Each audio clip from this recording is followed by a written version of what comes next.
In today's video, I'm going to teach you how to close your Evernote account. Before we start, make sure you're signed into your Evernote account in a web browser, because we'll be using the web interface for this process. Also, keep in mind that closing your account is a permanent action. If you have important notes, notebooks, or files stored in Evernote, this is a good time to back them up or export anything you might need later. Once you're signed in, look toward the lower left corner of the Evernote window. You should see your profile area there, usually showing your name or initials. Click on your profile name in that bottom left section. This will open a small menu with options related to your account. From that menu, click on the option labeled Account Info.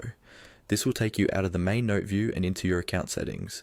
Give it a moment to load if it takes a bit of time. Now that you're on your account page, look for the section called Profile.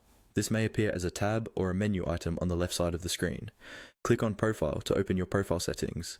This area contains information about your account, such as your display name, email, and other personal details.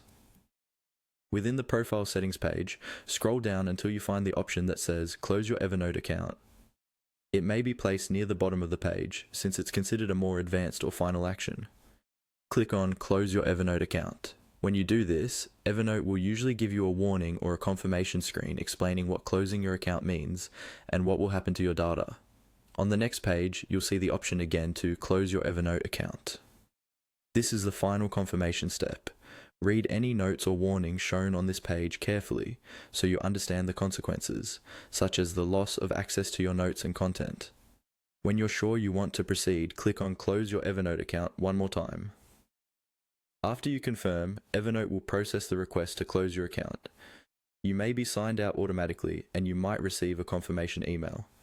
At this point, your Evernote account is closed and you will no longer be able to sign in or access your notes using that account.